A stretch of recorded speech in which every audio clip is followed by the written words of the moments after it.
Vous allez découvrir ici mes stratégies pour aider votre enfant à développer, à muscler son empathie un peu tous les jours afin de devenir à l'aise socialement, aligné avec ses émotions et ses envies et en pleine compréhension des émotions et des besoins des autres.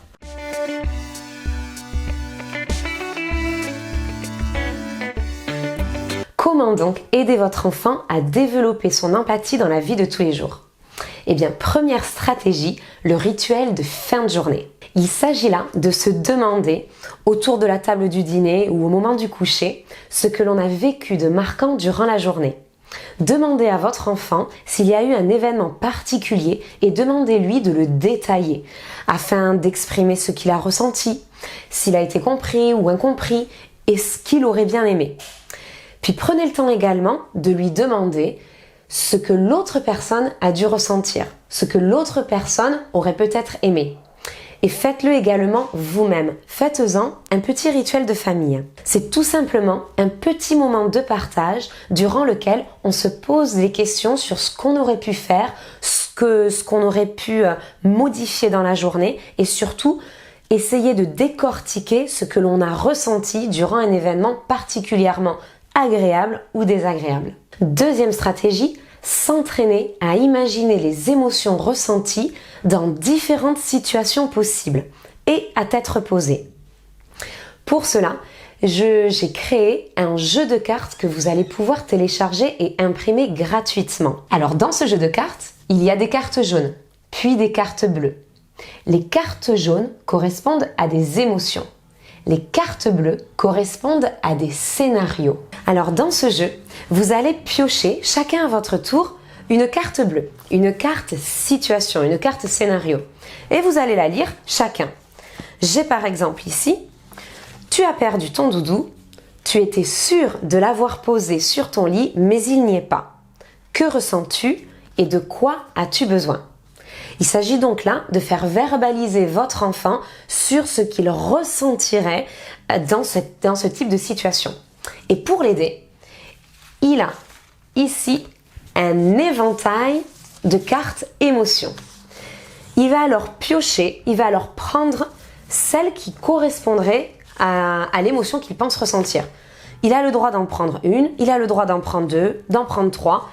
Il n'y a pas de bonne ou de mauvaise réponse, il s'agit simplement d'entraîner votre enfant à imaginer une émotion, à se projeter dans une situation pour évoquer une émotion qu'il ressentirait.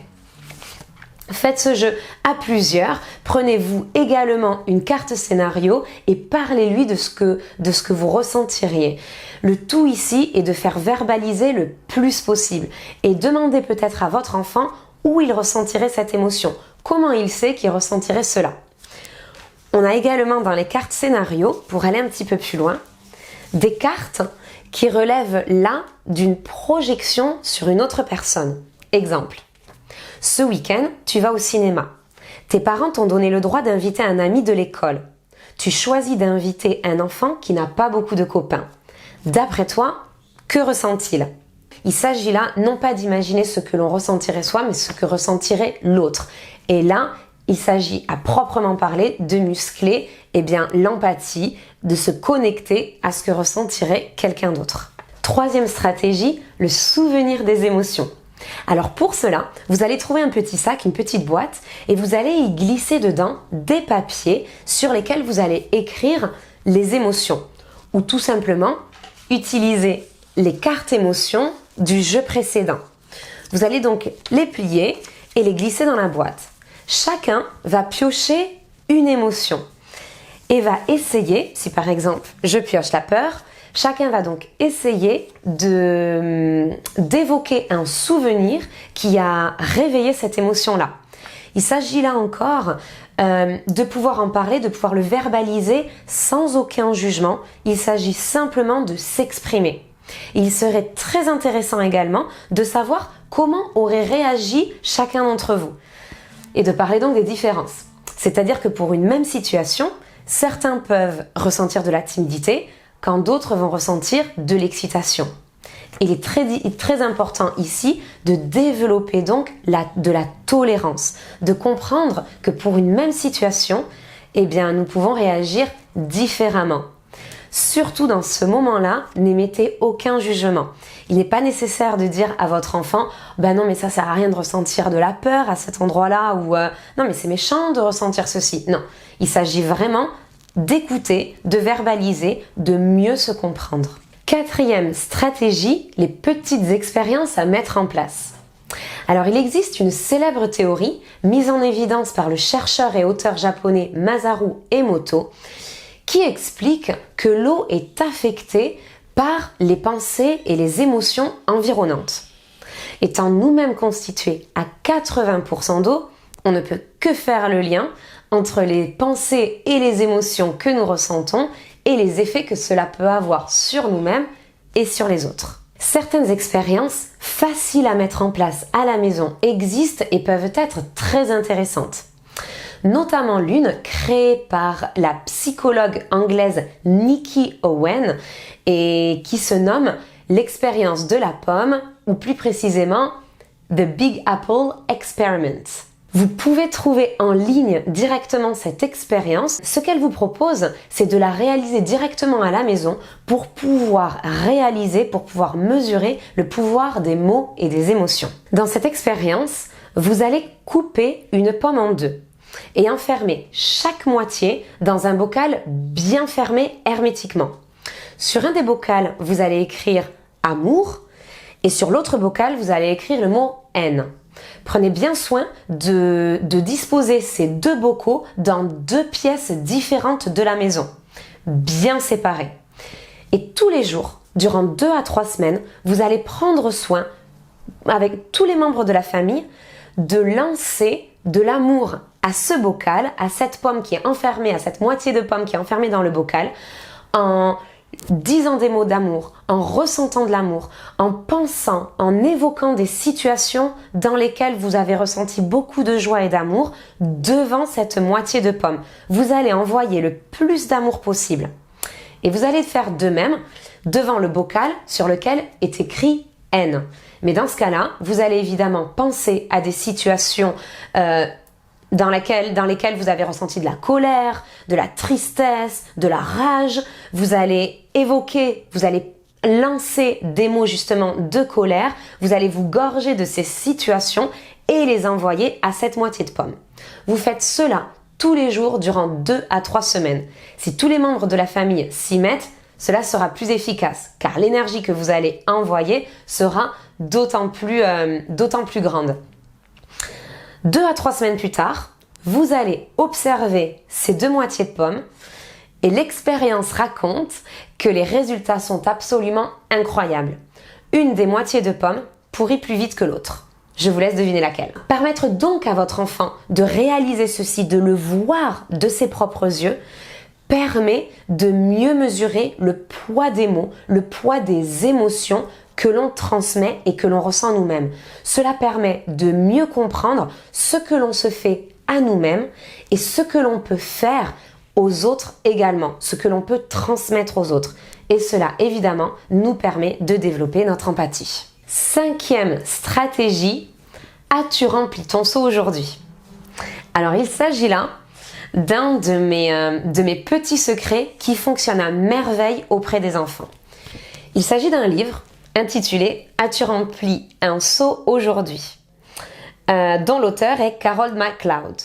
C'est un livre traduit donc de l'anglais absolument fabuleux pour travailler le concept de l'empathie. Il s'agit en fait tout simplement de comprendre que chacun d'entre nous possède un seau imaginaire et que chaque jour nous allons le remplir grâce à des mots, à des actions agréables, des actions touchantes, mais que l'on a le choix. On peut choisir de remplir le seau de l'autre ou de le piller. Et comment pille-t-on le seau des autres? Évidemment, en émettant des mots désagréables, en faisant du mal à l'autre. Et ce que l'on apprend dans ce livre absolument fabuleux, c'est que lorsque l'on pille le seau des autres, eh bien nous pillons notre propre seau. Et que donc, avoir des actions malveillantes envers les autres ne nous permet pas de nous sentir mieux, mais au contraire, eh bien, nous fait sentir moins bien également. Il s'agit donc d'encourager, d'emmener les enfants à comprendre que dans notre journée, on va essayer de remplir le seau des autres et on va essayer par la même occasion de remplir notre propre seau. Puisque dans ce livre, nous comprenons également qu'en faisant des actions bienveillantes envers les autres, eh bien, cela a un effet positif, agréable sur nous-mêmes, sur notre confiance en nous-mêmes et évidemment sur notre maîtrise sociale, sur notre alignement avec les émotions. Et à partir de ce livre, il est absolument incroyable de mettre en place des petits gestes, un système. Alors dans ma classe, on utilise des petits seaux, comme ceci, mais on peut également utiliser des petites boîtes ou des enveloppes et il s'agit d'écrire le nom de chaque personne dessus. Donc à la maison, n'hésitez pas, chaque membre de la famille peut avoir sa petite boîte. On met un bloc-notes à côté et régulièrement dans la journée ou dans la semaine, on peut écrire un petit mot doux ou on peut dessiner un petit dessin qui va réchauffer le cœur d'un membre de la famille et on va le mettre dans sa boîte. Il s'agit là de comprendre que chacun a besoin de recevoir de la douceur, a besoin de recevoir un peu d'amour, de gentillesse afin de se sentir bien. Donc lorsque dans ma classe par exemple on s'apercevait qu'un enfant avait son seau qui était rempli et débordé de petits mots et qu'un autre en avait très peu, on allait s'assurer que celui-ci avait son seau rempli également. Il est important également de ne pas forcer l'enfant. C'est-à-dire que parfois lorsqu'on s'est fâché avec quelqu'un, il ne s'agit pas d'écrire à contre-cœur un mot gentil. Mais peut-être que si on n'est pas capable d'aller à ce moment-là écrire un mot doux, on peut peut-être s'assurer qu'un autre copain ou qu'une autre copine aille le faire à notre place. Et quand on se sent un petit peu mal, un peu triste, un peu en colère, on peut toujours aller se remplir de douceur en allant chercher dans notre boîte des mots qu'on nous a écrits dans la journée ou dans la semaine. Et si vous aussi, vous avez des idées à partager avec les autres parents ou des expériences à évoquer, n'hésitez pas à le faire en commentaire. Si vous avez aimé cette vidéo, n'hésitez pas à l'indiquer en cliquant sur le petit bouton j'aime et à la partager pour qu'elle puisse servir à d'autres parents. Pensez à télécharger le document que je vous offre dans cette vidéo. Vous le trouverez dans le lien directement dans les commentaires ou vous pouvez le télécharger directement sur mon site aide-moi-à-grandir.com. Je vous retrouve très vite dans ma nouvelle vidéo.